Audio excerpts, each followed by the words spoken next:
네, 마음을 정돈하시고 하나님 앞에 찬양 드리겠습니다. 찬송가 84장, 찬송가 84장 찬양 드리겠습니다. 84장입니다.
214장 찬양드리겠습니다. 214장입니다.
214장 찬양드리겠습니다. 찬송가 254장입니다. 254장 찬양드리겠습니다.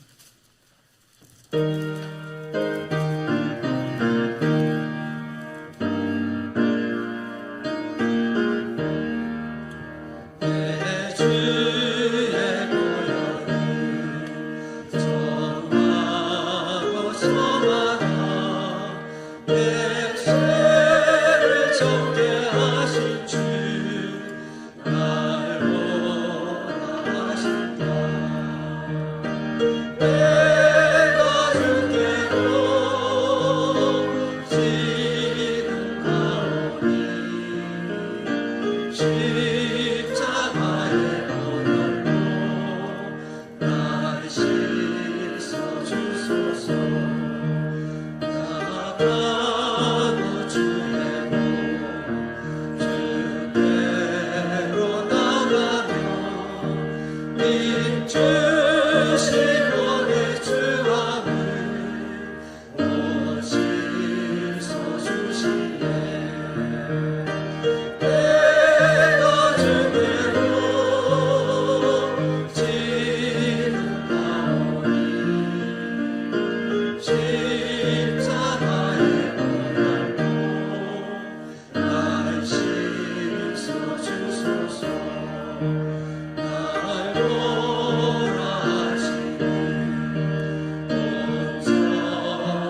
성가대 찬양에 맞춰서 마음을 정돈하시고 주의 은혜를 구하며 예배하도록 하겠습니다.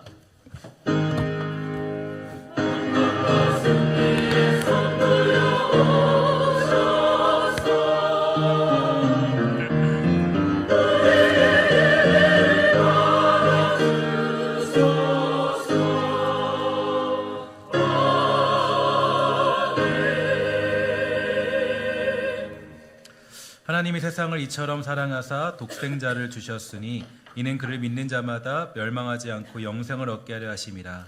하나님이 그 아들을 세상에 보내신 것은 세상을 심판하려 하심이 아니요 그로 말미암아 세상이 구원을 받게 하려 하심이라. 아멘.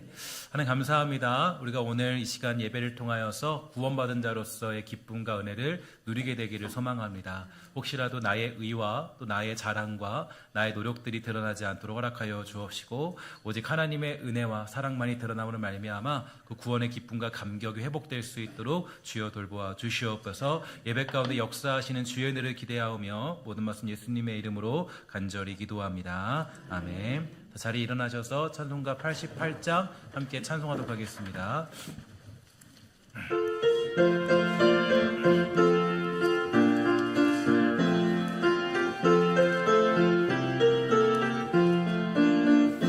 내 심정 사모하는 친구가 되시는 구주 예수님은 아름다워라. 산 밑에 베탑하여 영원할 길 아주 없도다. 내 맘이 아플 적에 그 위로 되시며 나 괴로울 때 좋은 친구라. 주는 저 산 밑에 백합 빛나는 새벽별 이 땅 위에 비길 것이 없도다. 내 맘을 모른 영영 이 세상 주님 항상 같이 하여 주시고 지옥을 당할 때 악마의 계교를 즉시 물리치사 나를 지키네. 온 세상 갈보려도 주 예수 안 버려 끝까지 나를 돌아보시니. 주는 저 산 밑에 백화 위에 비길 것이 없도다. 내 맘을 다하여서 주님을 따르며 길이 길이 나를 사랑하리니. 물불이 두렵잖고 창검도 검었네. 주는 높은 산속 내 방패시라. 내 영혼 먹이시네. 나 친히 주를 뵙기 원하네. 주는 저 산 밑에 백합 빛나는 새벽별 하시옵소서.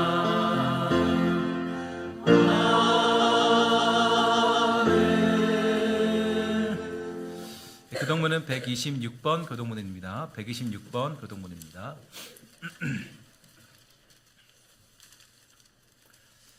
여호와여, 나의 영혼이 주를 우러러 보나이다. 나의 하나님이여, 내가 주께 의지하였사오니 나를 부끄럽지 않게 하시고 나의 원수들이 나를 이겨 개가를 부르지 못하게 하소서. 주를 바라는 자들은 수치를 당하지 아니하려니와 까닭없이 속이는 자들은 수치를 당하리이다. 여호와의 주의 도를 내게 보이시고 주의 길을 내게 가르치소서. 주의 주의로 나를 지도하시고 경건하소서. 주는 내 구원의 하나님이시니 내가 종일 주를 기다리나이다.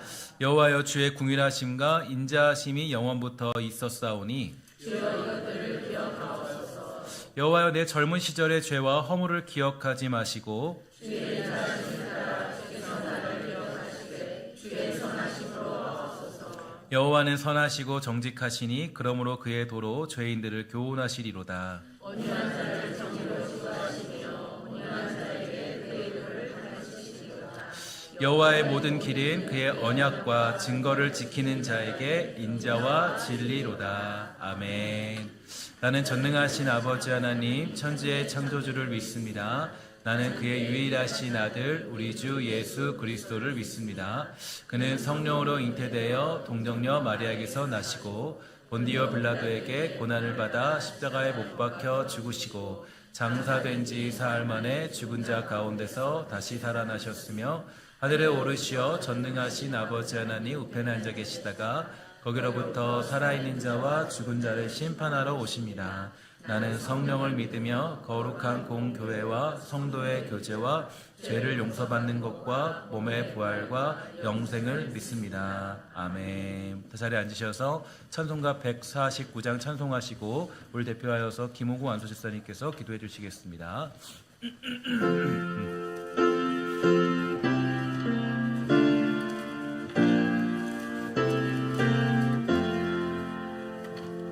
주의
왕이신 나의 하나님이여, 내가 주를 높이고 영원히 주의 이름을 송축하리다. 내가 날마다 주를 송축하며 영원히 주의 이름을 송축하리이다. 여호와는 위대하시니 크게 찬양할 것이라. 그의 위대하심을 청량하지 못하리로다. 위대하신 아버지 하나님, 오늘 예수 그리스도의 예복을 우리 모두에게 입혀주시고 하나님의 큰 잔치집에 저희들을 불러주셔서 감사합니다. 아멘. 아버지 하나님, 비록 우리는 초대장을 받지 못했지만은 그러나 아버지께서 우리에게 예수 그리스도를 보내주셨고 예수 그리스도의 예복을 우리에게 입히시사 주님께서 우리를 강건하여 불러주심을 감사드립니다. 아버지 하나님, 지난 일주일간 우리는 주의 말씀을 가지고 주님께서 십자가 골고다에 지시기 전까지 갈릴리와 베레아 지역에 이르며 또 예루살렘에 있는 많은 무리들에게 천국 복음을 전하시며 우리에게 새로워지라고 말씀하시는 것을 묵상하고 보냈습니다. 아버지 말씀을 함께 나누고 묵상하며 기도할 때 주님의 주시는 은혜를 나누는 우리 성도들의 모습 속에서 하나님께서 크고 놀라운 사랑을 볼 수 있었고 느낄 수 있었습니다. 주님, 이 신성교회에 있는 모든 성도들 사랑하시사 성령 충만함을 더욱더 많이 내려주시옵소서. 아멘.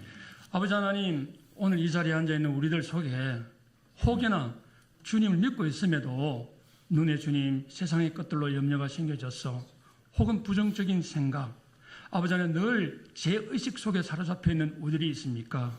이미 사망 권세를 십자가 지심으로 말미암아 끊으셨고 하나님과 우리 사이에 가로놓여 있는 해막을 주님이여 찢으시면서 우리가 직접 하나님께 나아가 기도하게 하신 하나님 아버지를 바라보게 하시고 우리의 마음에 두려움과 걱정과 염려가 있을 때 두려워하지 말라, 내가 너와 함께 함이라 하신 하나님 앞으로 나와 기도하는 신성교회 성도들이 되게 하여 주시옵소서. 아멘.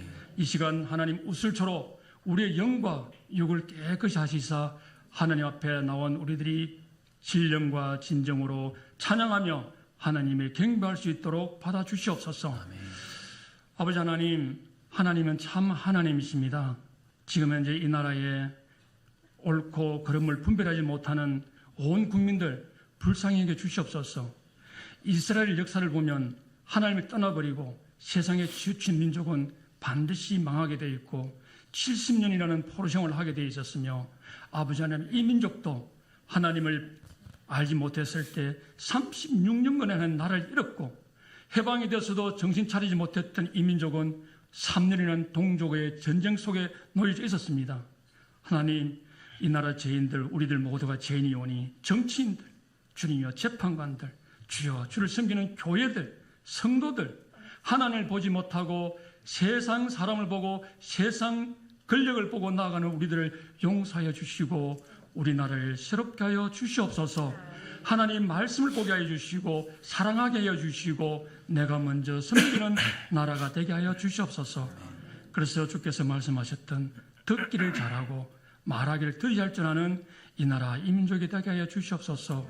주님, 두렵습니다. 이 나라가 주님이여 무너질까 두렵습니다. 하나님 살려주시옵소서. 아버지 하나님이여, 전쟁이 일어난 곳에는 적들이 교회 예배를 드리지 못하게 하고 믿는 자들 박해하는 것이 우크라이나에서도 지금 일어나고 있지 않습니까? 이 나라도 그리 될까 두렵사오니 우리를 불쌍히 해주시고 우리가 매일매일 회개하게 하여 주시옵소서. 아버지 하나님이여, 다음 한 주간에도 우리가 살아갈 때 주님 사순절 기간에 놓여져 있습니다. 예수님께서 마지막으로 주님여 3개월 동안 혼신을 다해서 예루살렘과 베레아 지역에서 천국 복음을 전하시며 우리에게 들려줬던 말씀을 지금 우리가 묵상하고 있사오니 하나님의 뜻이 무엇인지, 예수님께서 우리에게 말씀해 주시는 것이 무엇인지를 묵상하며 하나님을 찬양하고 위대하신 하나님을 찬양하며 새로워질 수 있도록 주여 거듭날 수 있도록 은혜 베풀어 주시고 도와주시옵소서. 주님, 특히 우리 신성교회를 중심으로 해서 이웃에 있는 많은 이 교회에 큰 교회도 있고 작은 교회들도 있습니다. 개척 교회들도 있습니다. 모두가 하나님의 뜻을 위해서 하나님께서 세우신 교회들이 오니 그 교회 문턱에 사람들이 많이 들어갈 수 있게 해주시고 이곳에 믿지 못하는 사람들이 주님의 모든 교회들로 들어가서 차고 넘치게 하시고 우리 신성교회도 차고 넘치게 하여 주시옵소서. 하나님이 그래서 우리 신성교회가 신성교회만을 위한 기도하는 성도가 되지 말게 하시고 하나님 나라와 의를 위해서 기도할 줄 아는 성도들 되게 하시며 이웃하고 있는 교회들 위해서도 기도할 줄 아는 신성교회가 되게 하여 주시옵소서. 감사드리며 예수님 이름으로 기도합니다.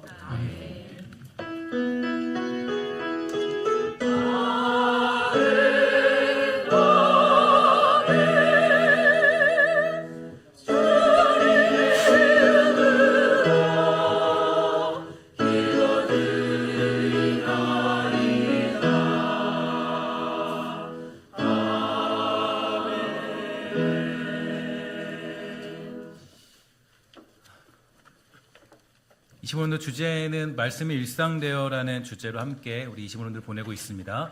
말씀을 가까이 하시고 하나님 말씀을 묵상하는 그런 또 성도들이 되어서 또 주님 평안을 마음껏 누리는 복된 성도 되기를 소망합니다. 구역 대신방 진행 중에 있는데요. 우리 각 구역 및 사업장 대신방 중에 있습니다. 기대함으로 신방을 준비하셔서 또 신방을 또 받을 때에 또 주님 주신 평강과 또 우리 한 해 동안 살아가는 기쁨들을 누리게 되는 시간 되기를 소망합니다. 남성교회 헌신 예배 있습니다. 남성교회 헌신 예배가 오늘 저녁 7시 15분에 있고요. 저녁 예배 때 있으니까요. 성도님들의 많은 참여 부탁드리고 특별히 남자분들의 또 적극적인 참여를 부탁을 드리겠습니다. 함께 또 우리 찬양으로 또 예배하고 기쁨으로 나누는 복된 시간 되기를 소망합니다. 지역 연합 예배를 처음으로 시작하는데요. 다음 주 주일날 1시 반에 지역 연합 예배를 드리게 됩니다. 여러분들에게 나눠드린 속지를 보면 속지에 이제 우리가 이제 구체적인 방법들이 나와져 있는데요. 지역 연합 예배는 매월 마지막 주 오후 1시 30분에 진행하게 되는데 이때 이제 찬양으로 우리 본당에 모여서 함께 찬양하고 각각 지역마다 이제 그 자리와 위치로 흩어져서 지역으로 함께 예배를 드리고 또 함께 교제하는 시간들을 가지게 됩니다. 그래서 마지막 주 주일 저녁 예배는 늘 그렇게 우리 마지막 주 주일 저녁 예배는 지역 연합 예배로 대체하여서 다음 주 주일 저녁 예배는 없고요.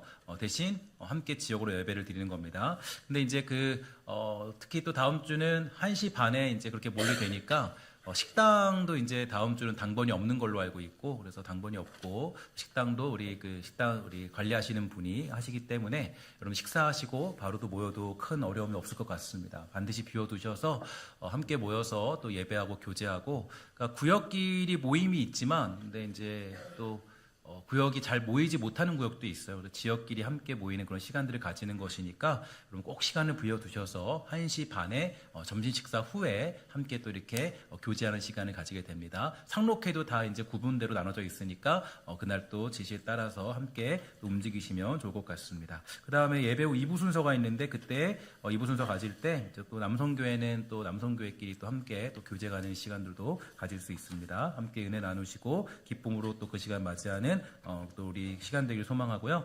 5번 광고에 보면은 말씀 묵상 교육이 진행되고 있는데요. 이제 우리 곧 4월 8일부터 진행할 예정입니다. 말씀 묵상 온라인 교육 과정을 줌으로 진행하니까요.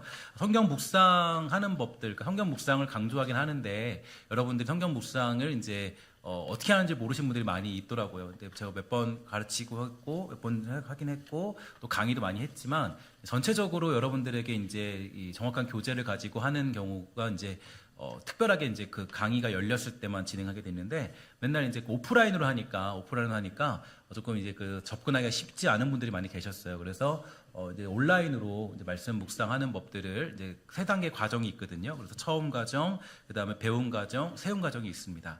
처음 과정과 배움 과정은 기본적으로 우리 섬김이와 도우미 분들은 참석하셔야 되고요. 그래서 이제 온라인으로 참석하시는데 그때 이제 처음 과정, 배움 과정을 또 배우신 분들이 계십니다. 그 분들은 이제 세움 과정이라고 있는데요. 세움 과정은 저와 함께 이제 그때 그 시간에 함께 세움 과정을 진행할 예정입니다. 그래서 섬김이와 도우미 분들은 이제 반드시라고 했는데 이제 기본적으로는 그 시간에 참석을 해주시고 만약에 참석이 어려우신 분들은 저희들 영상을 줌 강의한 걸 녹화를 시켜서 섬김이 도우미 분들에게 배포를 할 겁니다. 배포를 하면은 또 한 주 동안 보시고 또 수업을 듣는 형식으로 진행을 할 예정이니까 우리 적어도 섬김이와 도우미 분들은 꼭 성경 말씀 묵상을 마스터하고 그 다음에 이제 그 전에 그 배웠던 분들은 이제 저랑 함께 이제 세움 과정을 진행합니다. 세움 과정을 진행해서 8주 정도 그 캠프 진행하면서 말씀 묵상을 철저히 감당하는 그런 어떤 교육들을 할 예정이니까요. 여러분들 많이 참석해 주시고 섬김이 도우미 외에 많은 다 누구든지 참여할 수 있습니다. 참여할 수 있으니까요.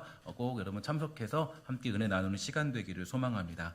그리고 한 가지 더 덧붙여 말씀드리면 한 가지 더 광고는 이번 주 토요일 날 우리 그 유소년부 그 체험학습을 진행합니다. 체험학습을 1년에 5번 정도 진행을 하는데요.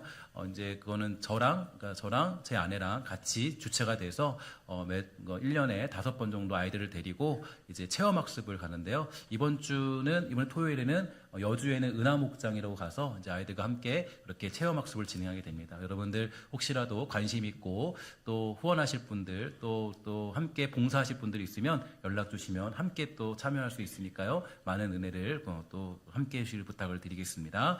우리 웨스트민스터 대요리 문답 3문이죠. 질문하면 답해 주시기 바랍니다. 하나님 말씀은 무엇입니까? 신구약 성경이 하나님의 말씀이며 신앙과 행위의 유일한 법칙입니다. 아멘. 말씀 듣도록 합니다. 오늘 말씀은 누가복음 14장 15절부터 24절입니다. 함께 먹는 사람 중에 하나가 이 말을 듣고 이르되 무릇 하나님의 나라에서 떡을 먹는 자는 복되도다 하니 이르시되 어떤 사람이 큰 잔치를 베풀고 많은 사람을 청하였더니 잔치할 시각에 그 청하였던 자들에게 종을 보내어 이르되 오소서 모든 것이 준비되었나이다 하매 다 일치하게 사양하여 한 사람은 이르되 나는 밭을 샀음에 아무래도 나가 보아야 하겠으니 청컨대 나를 양해하도록 하라 하고 또 한 사람은 이르되 나는 소 5겨레를 샀음에 시험하러 가니 청컨대 나를 양해하도록 하라 하고 또 한 사람은 이르되 나는 장가 들었으니 그러므로 가지 못하겠노라 하는지라.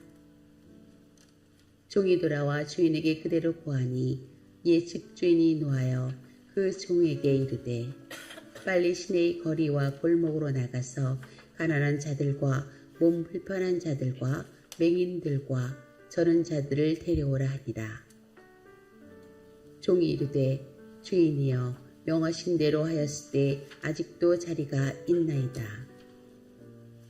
주인이 종에게 이르되 길과 산 울타리가로 나가서 사람을 강권하여 데려다가 내 집을 채우라. 내가 너에게 말하노니 전에 청하였던 그 사람은 하나도 내 잔치를 맛보지 못하리라 하였다 하시니라.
기도하겠습니다. 감사합니다.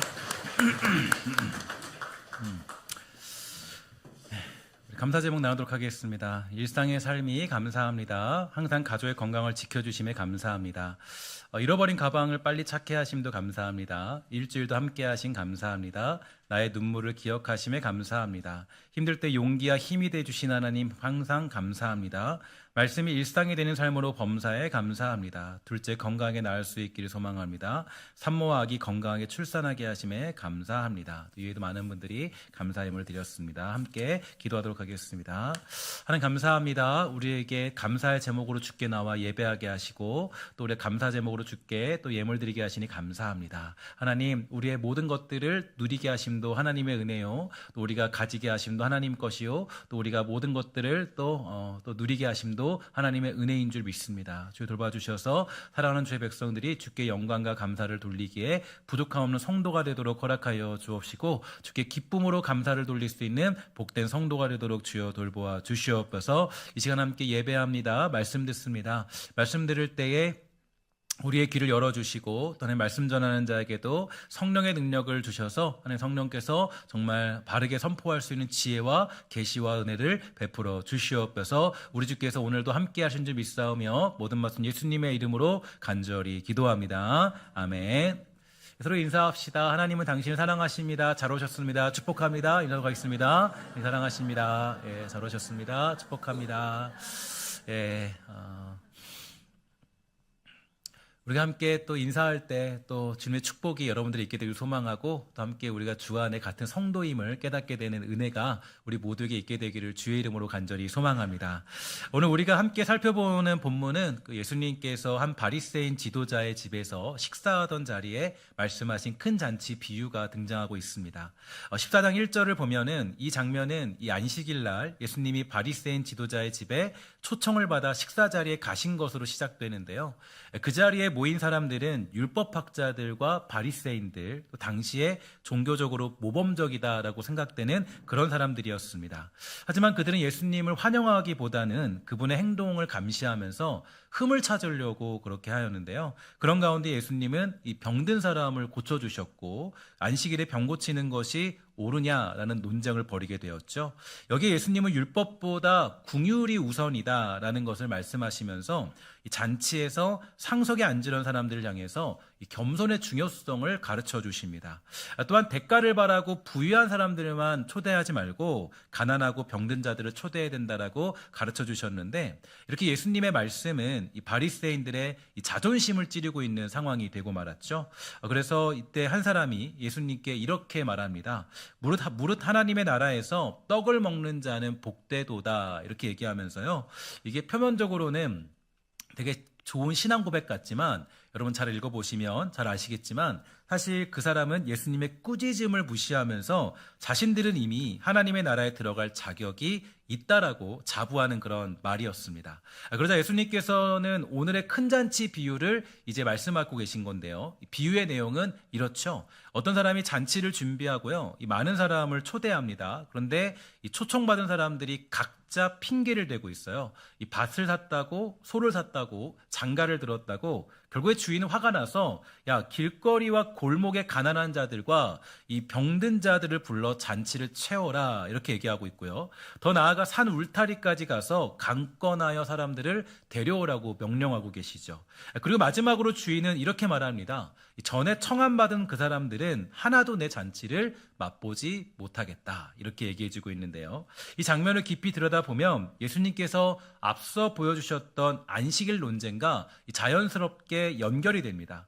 누가복음 14장 1절부터 14절을 보면 예수님은 안식일에 병든 자를 고쳐주셨는데, 이때 바리새인들과 율법학자들은 안식일이라는 율법적 명분을 내세워서 이 병고침조차 하지 못하게 만들었어요. 그래서 왜냐하면 그들에게는 중요한 것이 있었는데 이 안식일의 규례가 중요했고 또 율법을 지키는 것이 경건이라고 여겼기 때문이겠죠. 하지만 예수님은 이렇게 말씀하셨습니다. 누가 자기 아들이나 소가 우물에 빠졌으면 안식일이라도 끌어내지 않겠느냐, 이렇게 말씀하시면서 안식일이기 때문에 더 궁유를 베풀어야 되고 그리고 더 생명을 살려야 한다. 이렇게 예수님은 말씀해 주셨다라는 거죠. 이 바리새인들은 율법과 명분 그런 것들을 붙들고 있었지만 그러나 예수님은 궁유를 말씀하셨고 이들은 오히려 명분으로 그 예수님의 궁유를 막고 있던 것을 볼 수가 있게 되는데요. 그래서 예수님은 오늘 본문에서 말씀하시기를 하나님의 나라의 잔치에 참여하는 자격은 명분과 규칙이 아니라 궁유를 입은 자들이다. 그래서 주인의 초청에 응답한 자들이다. 이렇게 예수님이 말씀을 주고 계신 거죠. 구약도 이런 모습들을 좀 살펴볼 수가 있는데 사무엘상 15장을 보면 사울 왕이 하나님의 명령을 어기고 아말렉과의 전쟁에서 전리품을 챙기지 않게 됩니까? 이때 사울은 매우 그럴싸한 명분을 내세우고 있는데요. 이렇게 얘기해요. 좋은 전리품으로 하나님께 제사하려고 가져왔습니다. 이런 명분을 제시하는데 그때 하나님께서 사무엘을 통해서 사울에게 하신 말씀이 무엇인가 보면 바로 이런 말씀이에요. 함께 다 같이 읽도록 할게요. 시작. 순종이 제사보다 낫고 듣는 것이 수양의 기름보다 낫다. 아멘. 그러니까 사울은 법칙과 명분으로 자신의 행동을 포장했지만 하나님은 순종과 궁유를 원했다라는 것을 알 수가 있게 되는 대목이죠. 오늘 본문 속의 바리새인들 역시 똑같은 상황이라고 얘기할 수 있어요.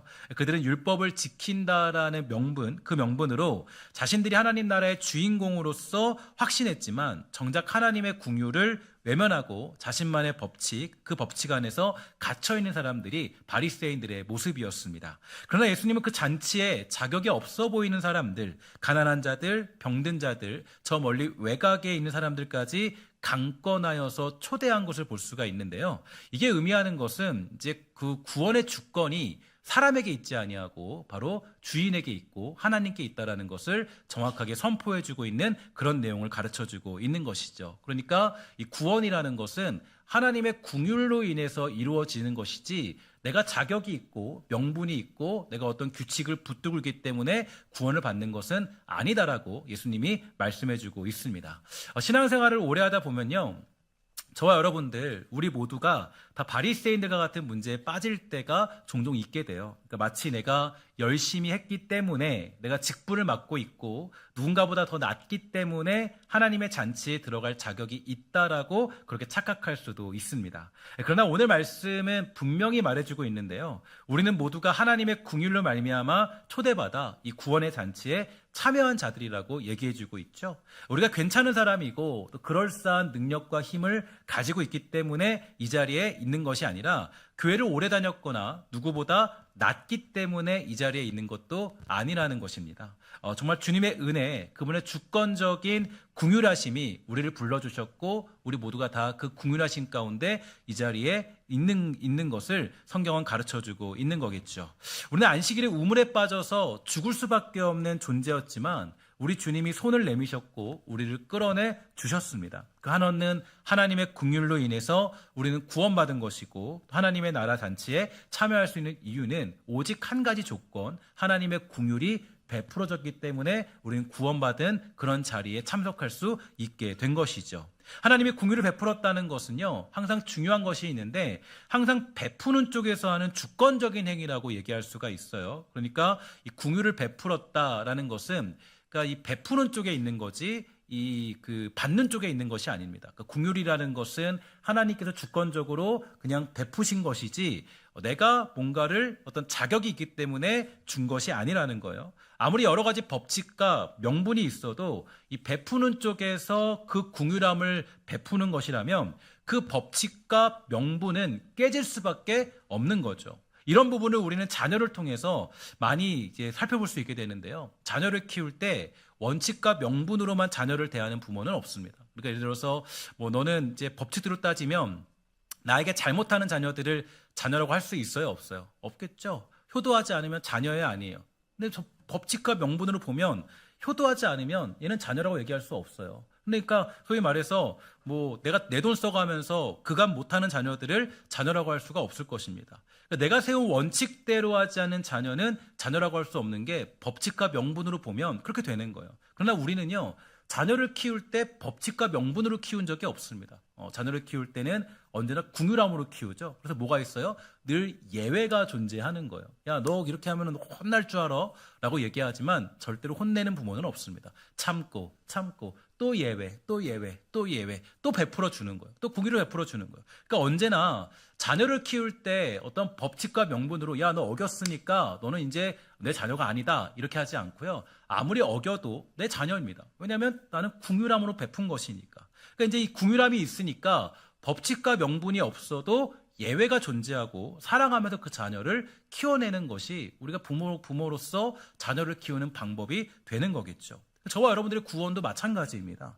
우리는 구원에 관해서 이런저런 명분과 법칙을 내세울 때가 있게 돼요. 그러니까 바리새인들처럼 나는 아니겠죠. 나 정도면 구원받을만 하죠. 내가 천국에 없을 리 없습니다. 이런 생각으로 자기 명분을 세우려고 할 때가 있는데요. 이 바리새인들의 착각은 자신들이 무엇인가 되었기 때문에 구원받았다라고 생각하는 그런 모습이에요. 그러니까 자신들은 이 천국에 당연히 있을 것이라고 여겼던 이유가 나 정도의 능력과 나 정도의 헌신과 나 정도의 노력과 이 정도 되는 사람이라면 우리는 천국에 있을 겁니다 라고 얘기하는 것을 볼 수가 있게 되는 거예요. 예수님은 그러한 바리새인의 생각을 완전히 박살내버리셨죠. 이게 여러분 복음이라는 것은 우리의 의가 완전히 무참히 깨지는 겁니다. 그러니까 이제 내가 예수를 믿어도 교회를 다닐 때도 가장 어떤 그런 이 위기가 뭐냐면 그러니까 내가 어떤 공로주의에 빠질 때요. 공로를 가지고 내가 어떤 구원을 얘기한다거나 공로를 가지고 내가 어떤 그런 이 신앙을 대변하는 거 되게 위험한 거거든요. 그러니까 우리가 받은 이 구원은 주인이 허락한 그 궁유람으로 이 구원의 잔치에 참여하는 거예요. 그러니 우리 중에 누구 한 명도 높다고 할 수 없고 누구도 한 명도 뛰어나다라고 얘기할 수 없는 것입니다. 우리 중에 하나님의 궁휼하심이 없이 이 자리에 존재할 수 있는 사람은 없는 거죠. 이게 바로 예수님이 오늘 하신 말씀이 됩니다. 오늘 이 모임 중에 오늘 예배 가운데 더 높은 자가 누구입니까? 아무도 없어요. 그 누구도 이 자리에 시험 쳐서 앉은 사람은 없습니다. 예를 들어서 어떤 대학교에 들어가려면 수능 점수에 따라서 들어가잖아요. 야, 370점 이상, 360점 이상, 350점 이상. 그런데 교회는 그렇지 않습니다. 교회는 뭐 수능 봐서 이 자리에 온 사람이 한 명도 없어요. 홍해를 건널 때, 야, 너 공부해가지고 380점 맞은 사람만 너가 올라갈 수 있을 거야. 홍해 건널 수 있어. 그런 사람은 한 명도 없어요. 여러 가지 정말 많은 사람들이 다 존재했고 100만 명이라고 친다면 다 다른 사람들인데 이 사람들의 공통점이 딱 한 가지 있다면 무엇인가 보면 바로 하나님의 궁휼하심이 그들에게 주어졌다는 것입니다. 이게 바로 우리가 고백하는 구원의 모습들이에요. 하나님의 궁휼하심이 그들에게 주어진 것입니다. 그래서 구원이라는 것은 나의 어떤 노력과 나의 의지와 나의 어떤 괜찮아 보이는 그 그럴싸한 모습들에 근거하지 않고 오직 구원은 누구에게 있는 것입니까? 하나님의 궁휼하심에만 존재하고 있다라는 걸 고백하는 믿음. 이게 평생 가야 돼요. 중간에 바뀌면 안 되는 것입니다. 최근에 그 한 연예인이 하나님의 예정하심에 대해서 설명하는 영상을 본 적이 있어요. 근데 이 연예인이 누구냐면 이제 한 기획사 대표인데 이 박모 씨인데 굉장히 어떤 신앙이 좋은 것처럼 보이는 가장된 사람입니다. 위장된 사람인데 되게 위험한 사람이에요. 이 사람 그 설교를 막 들으면 안 됩니다. 들으면 안 되고 되게 위험하고 저는 확실하게 이 사람이 이단이라고 저는 규정짓고 싶은데 정말 잘못된 사람인데 이 사람이 정말 사람들을 많이 모아서 신학을 배우지 않았지만 설교를 이렇게 하고 있고 또 진행하고 있습니다. 근데 진짜 위험한 사람인 게 그러니까 보통 성도가 보면요 되게 혹해요. 그리고 또 있어 보이고 지식이 있어 보이고 괜찮아 보이기 때문에 이게 뭐 문제가 없는 것 같은데 이 사람 되게 잘하는 것 같은데 와 설명 잘하는데 딱 보면 딱 그렇게 느껴져요. 이 사람의 영상을 제가 잠깐 봤는데 옛날에는 좀 깊이 봤는데 잠깐 좀 이렇게 요즘에 보니까 하나님의 예정하심이 뭔가 해서 어떤 설명을 해주는 장면이 있더라고요. 근데 이제 이 사람은 이렇게 설명을 해요. 어떻게 설명하냐면은 하나님께서 그 미래를 다 아시는 분이잖아요. 그러니까 이 사람이 그러니까 얘기하기를 하나님이 예정했다라는 것은 이렇게 한 겁니다. 한 사람의 인생을 쭉 보는 거예요. 드라마처럼 이렇게 돌려서 볼 수 있다라는 거죠. 쭉 보면 이 사람이 구원에 대해서 응답할 만한 사람이기 때문에 이 사람이 예정하심으로 선택이 되었다라고 그렇게 해석을 해줍니다. 그러니까 이제 드라마처럼 볼 수 있으니까 미래를 볼 수 있으니까 하나님은 미래를 알 수 있는 분이니까 그 미래를 알 수 있는 분이니까 이 사람이 그럴 만한 선택을 할 수 있는 사람이기 때문에 이 사람이 구원받은 사람이고 예정을 그렇게 설명을 해주고 있더라고요. 그러니까 이제 이게 이렇게 보면 그 신학을 안 배웠거나 어떤 그런 이 말씀들을 잘 분석하지 못한 사람들은 거기에 혹할 수 있어요. 그게 되게 그럴싸해 보이잖아요. 되게 우리가 이해도 되고 이해도 빨라요. 원래 그 소위 말해서 그 이단으로 규정받는 뭐 교회 역사 가운데 알미니안주의 같은 거 그런 것들이 굉장히 사람에게 이해도가 쉽습니다. 그래서 이렇게 이제 완전히 이 사람은 알미니안주의의 극도를 다루고 있는 건데, 그러니까 결국에는 이게 자기 능력을 얘기하는 거거든요. 이제 돌려봤을 때 구원받을 선택을 할 만한 사람이니까 이 사람이 예정되었다라고 표현하는 거라고 그렇게 성경 말씀 가지고 얘기해주고 있더라고요. 근데 사실은 얼핏 보기에는 합리적이고 괜찮게 들릴 수 있지만 여기에는 굉장히 심각한 해석의 문제가 있죠. 오늘 말씀을 보면 여러분들은 이제 눈치를 챘을 텐데 거기에 뭐가 빠졌냐면 하나님의 궁휼하심이 빠진 거예요. 그러니까 결국 구원의 원인이 하나님의 궁휼하심에 있지 않고 이 사람이 해석하는 것은 원인이 누구에게 있는 거예요? 사람에게 있는 거예요. 이 사람이 선택을 할 만한 사람이니까 이 사람이 예정되었다라고 하나님이 미리 아신 자들, 그러니까 이거를 표현 가지고 이렇게 얘기하더라고요. 그러니까 말도 안 되는 해석이죠. 껴맞추기 잘하고 굉장히 어떤 그렇게 그럴싸하게 얘기하는데 잘못된 거죠. 결국 이 해석은 인간의 능력과 선택을 강조하는 해석이 되어버립니다. 겉으로는 하나님의 주권을 얘기하지만 속으로 들어가 보면 결국에는 인간이 선택하는 능력이 얼마나 대단하냐, 이 똑똑한 사람들만이 구원받는다 이 얘기거든요. 괜찮은 사람만이 구원받는다 이 얘기하고 싶은 거거든요. 그래서 자기네들은 그런 사람이다, 아닌 척하지만 그렇다고 얘기하는 모습이 있는 것입니다. 그래서 이 바리새인들과 똑같이 얘기하는 것과 다를 바가 없어요. 그러니까 우리가 구원받은 것은 우리가 잘 선택할 만한 사람들이었기 때문이라는 논리로 흐르고 있는 게 그 연예 기획사 대표가 얘기하는 그런 모습입니다. 그러나 하나님의 예정하심은 우리의 선택과 능력에 달려있지 않습니다. 하나님의 예정은 철저히 그분의 긍휼과 주권적인 은혜로 이루어진 것인데요. 우리가 예수를 나의 구주로 고백할 수 있는 건 역시 이성적인 판단이나 우리의 삶의 결과 때문이 아니라 하나님의 주권적인 긍휼하심 속에서 우리에게 주어진 것이고 우리는 그 구원에 응답하는 존재로서 쓰임받게 된 것입니다. 사실 우리는 더 나아가면 그 응답조차도 성령께서 그 응답을 할 수 있게 하신다는 고백까지 가지고 있죠. 그러니까 우리가 모두가 예수를 잘 믿어야 돼요. 그러니까 교회 다닐 때도 여러분 잘 다녀야 되고요. 이 잔치라는 것은 그들이 잘해서 열린 것이 아닙니다. 그래서 야 괜찮은 사람들이 모여가지고 구원 잔치가 열렸다. 야 그럴싸한 사람들 모여가지고 잔치가 열렸다. 야 이 사람들은 선택받을 만한 사람들이 모여서 잔치가 열린 게 아닙니다. 잔치는 그저 누가 연 겁니까? 하나님의 주권적인 행위예요. 하나님이 주권적으로 그냥 하나님의 방법대로 그 잔치를 열은 것입니다. 잔치를 베푼 건 주인이죠. 초청받은 사람들이 오지 않는다고 해서 잔치를 멈추지 않았어요. 그 잔치는 주인이 하고자 하는 목적대로 계속 진행된 것입니다. 이게 우리를 향한 하나님의 확고한 의지이죠.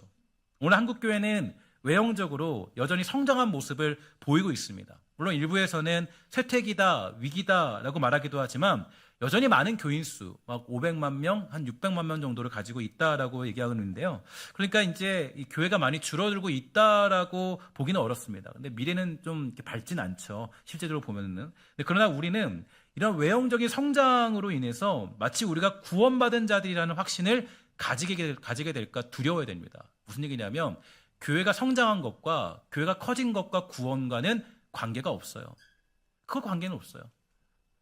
그러니까 대형교회가 많고 한국교회가 성장했기 때문에 우리가 초청받은 자들이라는 확신을 하는 것만큼 위험한 일은 없다라는 거예요. 요즘 한국교회의 안타까운 현상 중 하나는 이 대형교회만 교회라고 생각하는 분위기도 많이 있죠. 조금이라도 편하게 신앙생활을 하기 위해서 대형교회만 찾아다니려는 경향도 많이 있습니다. 작은 교회는 아예 취급조차 하지 않는 사람들도 많이 있어요. 그러나 우리가 반드시 붙잡아야 될 확신은 우리의 구원과 신앙이 교회의 크기나 조건에 따라 주어지는 것은 아니라는 것이에요. 여러분 잘 기억하셔야 됩니다. 매우 당연한 이야기 같지만 조금만 방심하면 우리는 이 사실을 잊어버리죠. 우리도 혹해요. 우리도 혹하고 우리도 바리새인과 그 상황은 다르지만 바리새인들과 똑같이 생각할 때도 많이 있습니다. 이게 되게 위험한 거예요. 그러니까 이러한 상황을 우리의 삶에 좀 적용해 보면 우리가 구원받는 것은 반드시 예수 그리스도로부터 시작되고 그분으로 인해서 완성되는 것임을 여러분 믿으시기를 주의 이름으로 간절히 부탁을 드리겠습니다. 우리가 구원받는 건 거기 있어요. 어떤 사람도 예외가 없어요. 그런데 때로 우리는 신앙의 연수나 직분이나 헌신이 우리의 구원을 보장하는 것처럼 여길 때가 있죠. 하지만 구원을 나로부터 찾기 시작하면 우리는 심각한 상황에 이르게 되는 것입니다. 우리는 어떤 상황, 어떤 시대, 어떤 세상 가운데서도 우리의 구원이 하나님께 있음을 고백할 줄 아는 믿음이 사랑하는 성도들 우리 모두에게 있게 되기를 주의 이름으로 간절히 축원합니다. 우리의 노력이나 힘과 능력이 아니라 외형적인 모습이 아니라 하나님이 주권적으로 베푸신 은혜로 말미암아 우리는 이 자리에 있다라는 것을 믿게 되는 저와 여러분 우리 모두가 되기를 주의 이름으로 부탁을 드리겠습니다. 사도 바울은 고린도후서 4장 5절과 6절에서 이렇게 고백했습니다. 함께 고백할게요. 시작. 우리는 우리를 전파하는 것이 아니요 오직 그리스도 예수의 주되신 것과 또 예수를 위하여 우리가 너희의 종된 것을 전파함이라. 어두운 데에 빛이 비치라 하셨던 하나님께서 예수 그리스도의 얼굴에 있는 하나님의 영광을 아는 빛을 우리 마음에 비추셨느니라. 아멘. 바울의 고백은 명확하죠. 우리가 예수 믿는 것은 나의 원칙과 증거로 확증되는 것이 아니라 하나님이 베푸신 은혜와 긍휼로 이루어진다. 그리고 구원이 드러나는 삶의 모습은 또 예수를 위하여서 우리가 너희의 종된 것이다라고 사도 바울은 고백하고 있습니다. 우리는 세상에서 군림하며 예수님을 드러내고 싶어 하죠. 그러니까 우리가 보통 이제 예수님을 드러내고 싶을 때 우리가 많이 생각하는 것은 세상에서 뭔가 얻는 것들 또 군림하는 것으로 내가 예수 믿는 것을 증명해내고 싶습니다. 더 많은 것을 가졌기 때문에 더 성공했기 때문에 예수를 믿는다라고 증명하고 싶은 마음이 가득해요. 내가 기도하면서 땅에 투자했더니 땅값 오른 것 봐라, 내 자식 잘 된 것 봐라 하면서 예수 믿는 것을 증거하려고 합니다. 그러나 바울은 그런 것으로 자신이 주님의 종된 것을 드러내지 않았습니다. 오히려 그는 자신이 가진 모든 것을 뭘로 여겼습니까? 배설물로 여겼다라고 그렇게 얘기했죠. 세상이 말하는 성공은 어떤 성공이에요? 지식과 돈과 능력, 이 세 가지가 성공했다고 얘기하죠. 그러나 바울은 뭘 버렸어요? 지식도 버리고 돈도 버리고 능력도 버렸습니다. 심지어 혈연관계도 다 버렸어요. 그렇게 모든 것을 버리고 보니까 자기 안에 남은 것은 딱 한 가지였는데 뭐냐? 오직 예수 그리스도의 구원밖에 남지 않았다라는 거예요. 그러니까 우리가 보통 예수 믿는 걸 드러내고 싶은 거는 그런 걸로 드러내고 싶어요. 그러니까 내가 가진 것들로, 내가 누린 것들로, 내가 너보다 더 기도했더니 이 자리에 왔어. 내가 예수 믿었더니 이거 얻었어, 누렸어, 가졌어. 그러나 바울이 얘기하기로는 이겁니다. 세상의 종이 되어 살아가는 것으로 내가 하나님의 이름을 드러내고 예수 그리스도를 드러내겠다. 그러니까 여러분 하나님 나라의 법칙이 있죠. 법칙이 두 가지인데요. 여러분 잘 기억하셔야 돼요. 첫 번째로 하나님 나라의 법칙은 하나님을 생명 다해 사랑하는 것이고 두 번째 법칙은 내 이웃을 내 몸과 같이 사랑하는 것이 법칙입니다. 그래서 바울이 얘기하기를 하나님 나라를 드러내는 방식이 뭐냐? 바로 이웃의 종이 되어 살아가는 것이에요. 그게 예수님을 드러내는 거예요. 그럼 우리는 말씀을 들을 때마다 그래서 어떤 거를 듣게 되냐면 낮아져야 합니다. 겸손해져야 합니다. 이런 얘기를 듣게 되죠. 따라해 볼까요? 낮아져야 합니다. 겸손해져야 합니다. 그렇죠? 근데 여기에 한 번도 이런 질문을 해보지 않는 것 같아요. 왜 낮아져야 될까요? 왜 겸손해져야 될까요? 이게 정말 좀 중요한 질문인데 사실 이 말은 다른 종교에서도 수없이 하는 말이에요. 여러분들도 다른 종교 또 이야기를 들어보면 다 얘기하죠. 낮아져야 돼요. 겸손해져야 돼요. 그럼 다른 종교들에서 높아져야 합니다 얘기하는 종교는 없어요. 이상한 종교 제외하고는. 그죠? 다 얘기하기를 낮아져야 돼요. 겸손해져야 돼요. 그럼 그것과 우리가 다른 게 뭐예요? 우리는 왜 낮아져야 되고 왜 겸손해져야 되는 거예요? 성경이 말하는 낮아짐은 그들이 말하는 윤리적인 겸손을 얘기하지 않아요. 사실 그들이 말하는 낮아짐은 결국 낮아짐으로 인해서 자신이 드러나고자 하는 거거든요. 그러니까 여러분, 내가 여기서 뭐 스님이 있는데 이 스님이 소위 말해서 뭐 무거운 수행을 오래 했습니다. 아니면 청빈하게 살았어요. 그러면은 이 사람에게 드러나는 건 뭐예요? 스님이 드러나겠죠. 스님이 아주 이 사람 대단한 사람이네요. 되게 겸손하네요. 되게 낮네요. 어떻게 그런 삶을 사셨습니까? 그죠? 그러니까 그 낮아짐의 세상이 말하는 낮아짐의 추구는 대부분 자기 자신이에요. 결국 자기 자신이거든요. 근데 이제 성경이 말하는 낮아짐은 어떤 거냐면 내가 그들의 종이 되어 살아가는 것이고, 그들의 종이 되어 살아갈 때 예수 그리스도의 십자가와 궁휼하심, 그 주권적인 은혜가 드러나기 때문에 우리는 이 땅에 종이 되어 살아가는 그 낮아짐과 겸손함을 성경을 얘기해 주고 있는 거예요. 여러분 되게 중요한 얘기라고 하기 때문에 잘 들어보세요. 고린도서 4장 7절을 보면 이렇게 얘기해 주고 있습니다. 함께 다 같이 읽도록 하겠습니다. 시작. 우리가 이 보배를 질그릇에 가졌으니 이는 심히 큰 능력은 하나님께 있고 우리에게 있지 아니함을 알게 하려 함이라. 아멘. 여러분 성경은 늘 얘기해 줘요. 늘 얘기해 주는 게 뭐냐면 내가 드러나는 게 아니에요. 내가 누군가 위해 굴림해서, 낮아짐도 굴림하기 위해서 낮아짐이 있거든요. 근데 우리는 그런 게 아니죠. 우리는 낮아지면서 누가 드러나요? 예수 그리스도가 드러나는 것이 목표예요. 그러니까 이 보배, 아까 보배는 곧 우리를 긍휼과 주권적인 은혜로 구원하신 예수 그리스도의 십자가 사건과 그 구속하심인데, 우리는 그 보배를 가진 자들입니다. 그런데 이 보배가 질그릇 안에 있으면 보배가 드러나지 않아요. 그러면 어떻게 이 보배가 드러날 수 있을까요? 고린도후서 4장 8절과 12절에 보면 이 보배를 얻기 위해서, 이 질그릇 안에 있는 보배를 얻기 위해서 어떤 방법을 사용하느냐 나오는데요. 이렇게 되어 있습니다. 우리가 사방으로 우겨싸움을 당하여도 쌓이지 아니하고 답답한 일을 당하여도 낙심하지 아니하며 박해를 받아도 버림받지 아니하며 거꾸로 트림을 당하여도 망하지 아니하고 우리가 항상 예수의 죽음을 몸에 짊어짐은 예수의 생명이 또한 우리 몸에 나타나게 하려 함이라. 우리 살아있는 자가 항상 예수를 위하여 죽음에 넘겨짐은 예수의 생명이 또한 우리 죽을 육체에 나타나게 하려 함이라. 그런즉 사망은 우리 안에서 역사하고 생명은 너희 안에서 역사하느니라. 이게 우리가 듣고 싶지 않은 얘기예요. 예를 들어서 보배를 좀 이렇게 얻기 위한 방법이, 우리는 생각하기를 조금 질그릇이 화려해지는 걸로, 좀 질그릇을 잘 만들어서 괜찮게 만들어가지고 뭔가 보배가 드러나면 좋겠는데, 성경이 말하는 방식은 어떤 방식이냐면 이 보배가 드러나도록 하기 위해서 이 질그릇을 깨트려 버리는 건데, 이 깨트릴 때 방법이 뭐냐? 사방으로 우겨싸움을 당하는 것이고, 답답한 일과 낙심하는 일과 또 박해를 받는 일과 여러 가지 거꾸로 튀임을 당하는 많은 일들, 그 많은 일들을 당할 그때에 질그릇이 깨지고 그것이 무너져서 뭐가 생기는 거예요? 보배가 세상에 드러나게 되는 것이고, 나는 사망을 몸에 짊어지고 있지만 그러나 너희들에겐 뭐가 역사한다고 그랬어요? 생명이 역사한다고 그러는 거예요. 그러니까 이게 우리가, 하나님이 나를 낮아짐과 나를 그 어떤 겸손으로 이끌어 가시는 방법이에요. 하나님이 우리를 그렇게 이끌어 가신다고요. 하나님이 우리를 그렇게 낮아짐과 겸손함으로 내가 원치 않아도 예수 그리스도가 드러나도록 하기 위해서 우리를 낮아짐의 자리로 우리를 인도하시는 주님의 역사. 근데 왜 그런가 보면요, 이유가 있어요. 주님이 그렇게 하지 않으면 우린 바리새인들처럼 교만해지기 때문이에요. 그러니까 구원이 내 거인 양, 나에게 근거 있는 양, 내가 괜찮아 보이기 때문에, 좋은 삶을 살고 있기 때문에, 내가 그럴싸한 그런 행위를 하고 있기 때문에 내가 구원이 임했다 라고 생각할 위기가 있으니까, 우리 주님이 나를 보배를 드러내는 방법을 때로는 겸손할 수밖에 없도록, 하나님이 하셨습니다, 하나님밖에 일을 하지 못했습니다라고 그 고백할 수밖에 없는 자리로 우리를 인도하시는 이유가 바로 이 바리새인들의 이 교만함을 깨트리고 우리의 그 악함을 아시기 때문에 그렇게 하시는 이유가 되는 것이기도 하겠죠.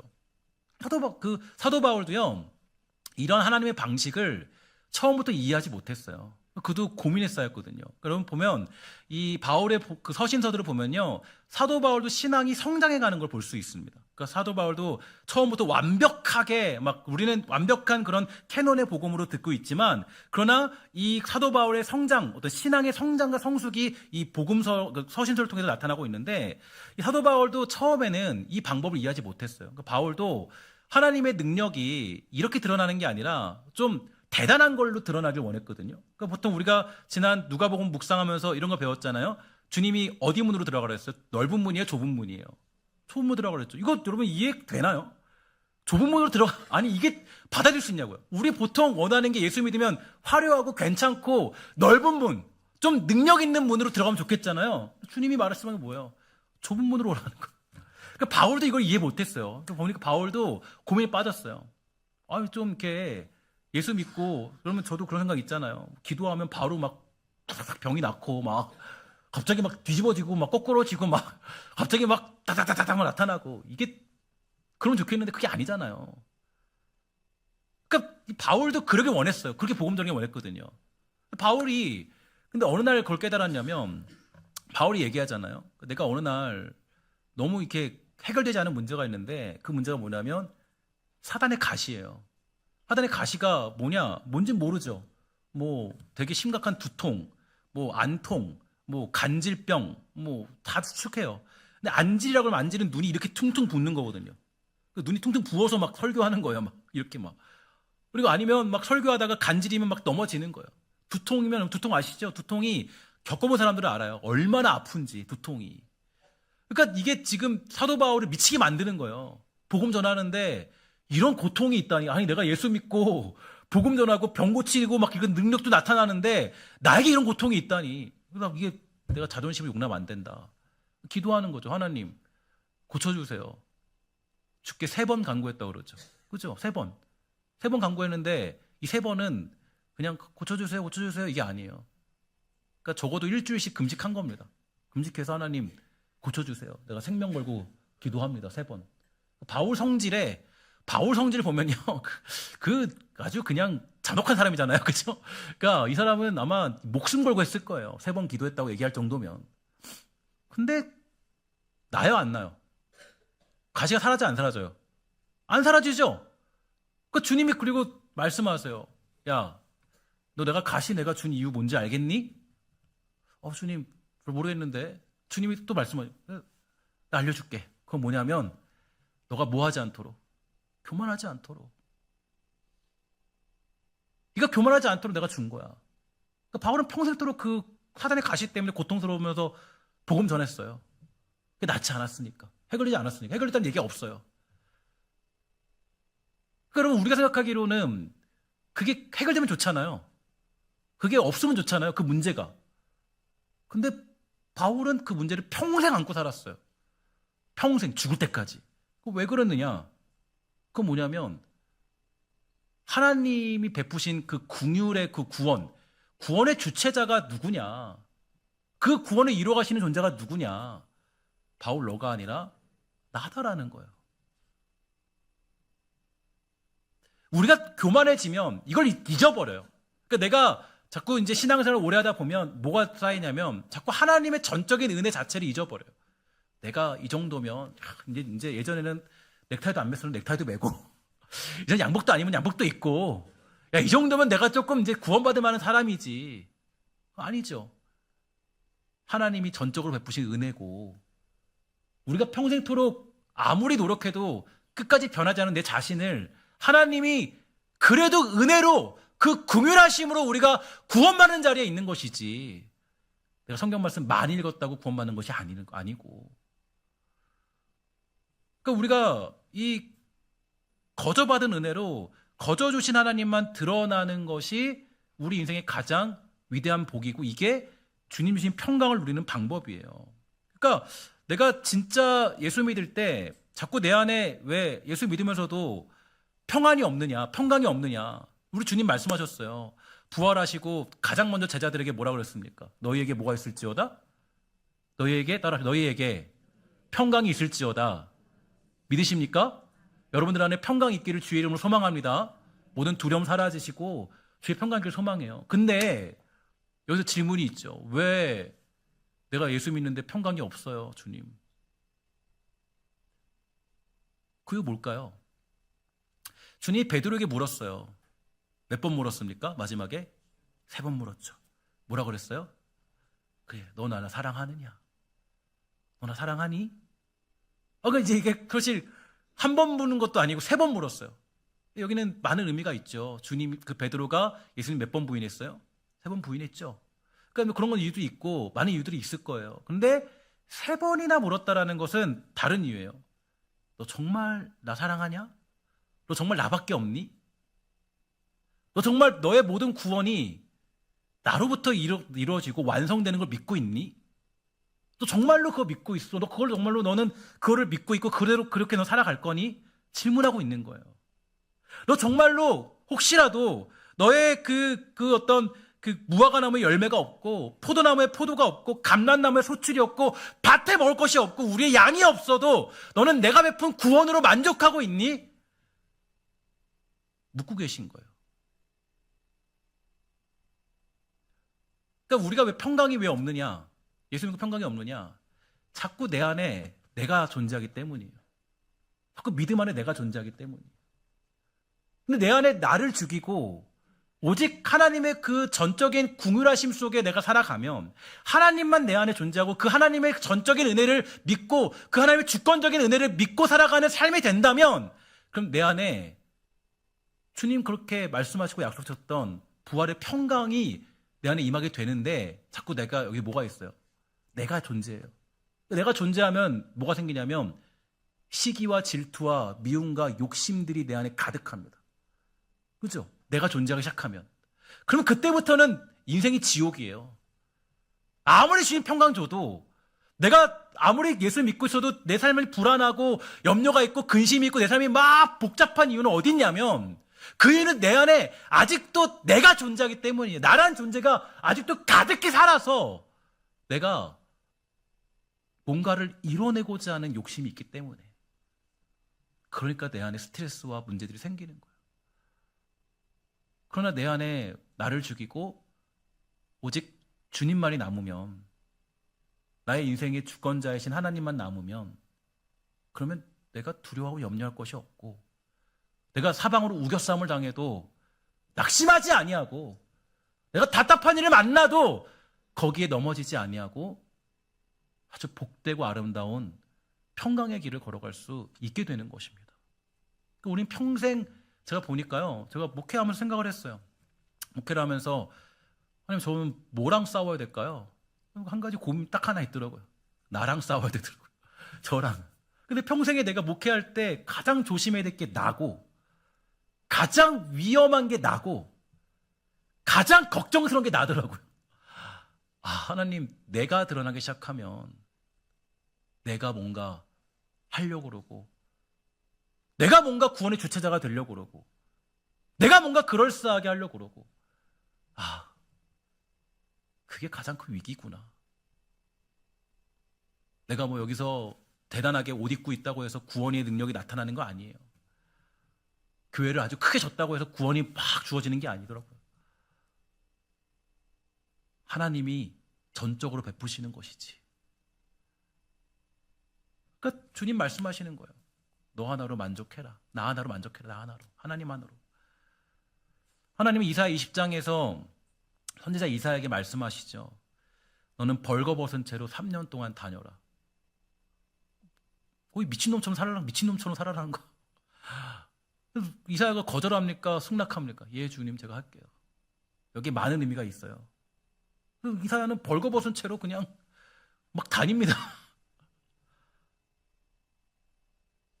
왜 그랬을까? 무엇보다 선지자 이사야는 하나님만으로 만족한 인생이고 하나님이 내 모든 것을 이끌어 가시며 주관하신다는 것을 알았기 때문에 거기에 순종한 거예요. 자기를 드러내고 싶으면 벌거벗겠습니까? 더 치장하고 더 멋지고 화려한 옷 입고, 그죠? 저는 여러분들에게 오늘 말씀을 정리하면서 질문하고 싶어요. 오늘 우리는 주님만으로 만족한 인생입니까? 10년이 지나면 20년이 지날수록 신앙의 연수가 지날수록 맞아요. 전 주님만으로 만족합니다. 라고 고백하고 있나요? 아니면 주님 10년 지났는데 이것도 좀 챙겨주셔야 되고 저것도 하나 얹혀주셔야 되고 저것도 좀 줘야 되는 거 아닙니까? 혹시 그러고 있진 않나요? 나 정도 됐으면 이 정도는 복을 줘야 되는데 그게 우리를 괴롭게 만드는 거예요. 저는 그래서 오늘 이 말씀을 통해서 좀 저도 마찬가지고 교회도 마찬가지고 여러분들도 마찬가지고 우리 모두가 함께 바리새인과 같은 모습은 없는지 나를 근거해서 뭔가를 이루고 싶진 않은지 우리는 진짜 평강을 누리는 방법은 딱 한 가지입니다. 여러분 예수 그리스도로 만족한 인생 되시기를 주의 이름으로 간절히 부탁을 드리겠습니다. 이게 우리가 평강을 누리는 방법이에요. 뭐 그런 노래도 있더라고요. 내 안에 내가 너무 많아서, 그죠? 너무 많아서 누리고 싶은 나, 가지고 싶은 나, 또 뭔가 누군가의 굴림에서 예수를 증명하고 싶은 나. 나는 궁율로 거저받은 건데. 여러분 혹시라도 그런 모습이 있다면 내려놓으시고 오늘 바리새인의 모습이 내 모습은 아닌가 점검하면서 우리 한 주 동안 정말 그리스도인답게 평강 누리며 살아가는 아름다운 우리 신성의 권속들 우리 모두가 다 되시기를 주의 이름으로 간절히 부탁을 드리겠습니다. 기도하겠습니다. 하나님 감사합니다. 우리가 이 땅 살아갈 때에 때로는 너무나도 내 자신이 들어 또 뭔가 구원의 근거를 나로 만들고 싶고 뭔가 그럴싸한 나로 치장하고 싶은 위기와 유혹들이 찾아올 때도 있습니다. 그러나 구원의 잔치는 우리가 벌인 것이 아니라 하나님이 우리에게 허락해 주셨고 우리는 그 구원의 길을 걸어가는 줄 믿습니다. 거저받은 그 은혜를 기쁨과 감사함으로 여길 때 또 그 하나님만이 주신 구원임을 고백할 때 우리 안에 하나님의 긍휼이 또 더욱 나타날 줄 믿고 또 그 평강이 회복될 줄 믿사오니 사랑하는 성도들 모두가 그 하나님이 주신 평강들을 마음껏 누리며 살아가는 복된 성도가 되도록 주여 인도하여 주시옵소서. 우리 주께서 함께 하신 줄 믿사오며 모든 말씀 예수님의 이름으로 간절히 기도합니다. 아멘. 찬양하도록 하겠습니다. 우리 박수 치면서 기쁘게 복된 찬양합니다.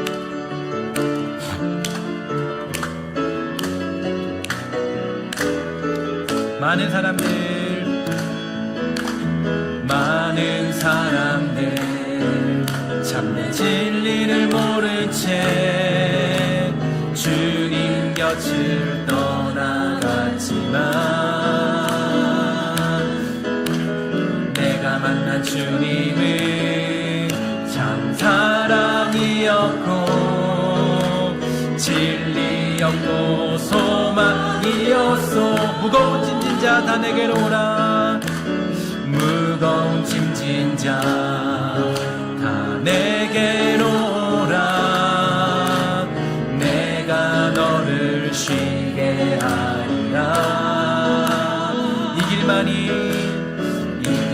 생명의 길 참 복된 길이라 항상 내게 들려주셨소.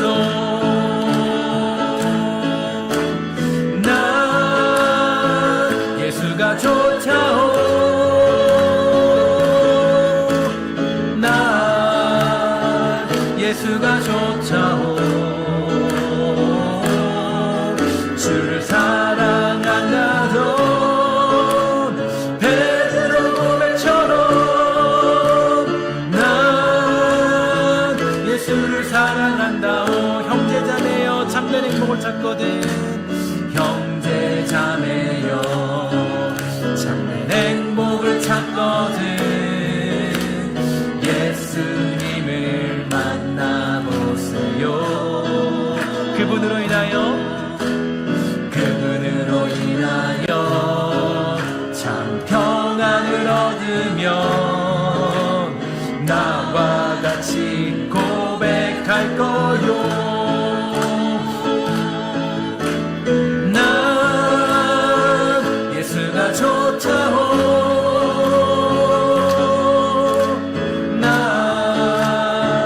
예수가 좋다오. 주를 사랑한다던 베드로 고백처럼 난 예수를 사랑한다오. 난 예수가 좋다오. 난 예수가 좋다오.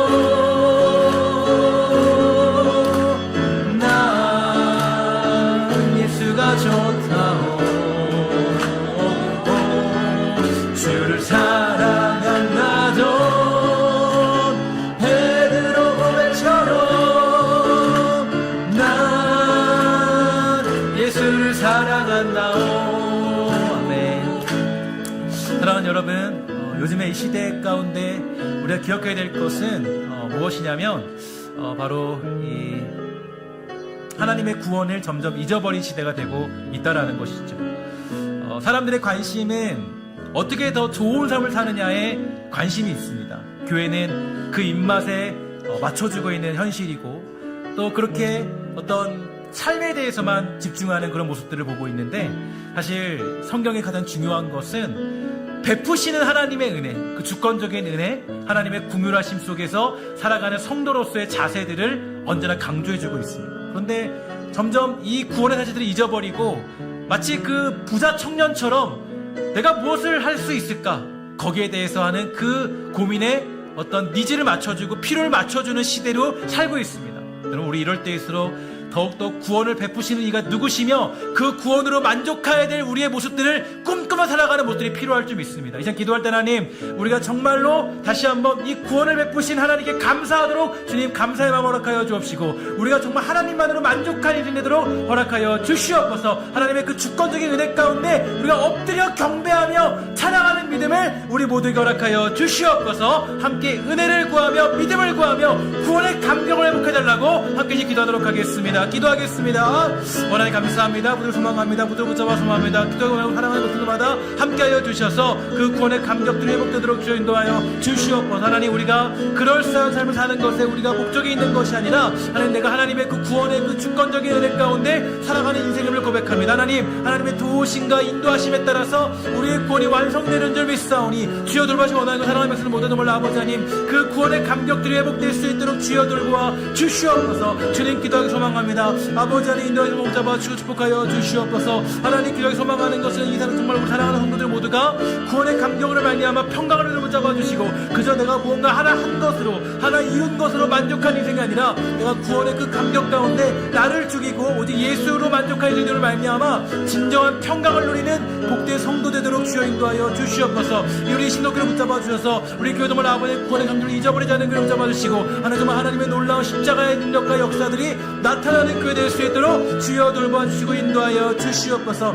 우리 교회를 붙들 소망합니다. 성도들만 붙잡아 주셔서 잃어버린 구원의 감격들을 붙잡아 주시고, 하나님 나에게 베푸신 그 놀라운 주권적인 은혜와 사랑들을 깨닫도록 허락하여 주셔서 하나님 안에 만족하는 은혜를 붙잡아 주시옵소서. 아버지 붙들어 소망합니다. 하나님 붙들어 붙잡아 주시옵소서. 구원의 감격에 붙잡아 주시옵소서. 하나님 붙들어 붙잡아 주시옵소서. 붙잡아 주시옵소서.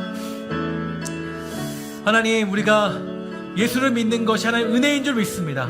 하나님 믿는 것도 하나님의 은혜 아니면 우리가 믿을 수 없고, 하나님 베푸신 그 놀라운 긍휼하심 가운데 우리는 하나님께 드린 건 없고, 우리는 부족하지만 그럼에도 불구하고 구원의 잔치에 참여할 수 있게 하신 하나님의 은혜를 다시 한번 우리가 누릴 수 있도록 주여 돌보아 주시옵소서. 잃어버린 구원의 감격이 회복되는 말미암아 살아가는 주의 백성들마다 하나님의 평강들을 누릴 수 있도록 주여 인도하여 주시옵소서. 사랑하는 백성들이 하나님 주께 예물 드렸습니다. 예물 손금으로 축복하여 주셔서 하나님의 베푸시는 놀라운 그 은혜를 감사함으로 영광 돌리는 복된 성도가 될 수 있도록 주여 돌보아 주시옵소서. 이제는 주 예수 그리스도의 은혜와 하나님의 사랑과 손의 교통하심이 우리 자리에 매ભા는 모든 이들에게 영원히 있을지어다. 아멘. 전능하고 거룩한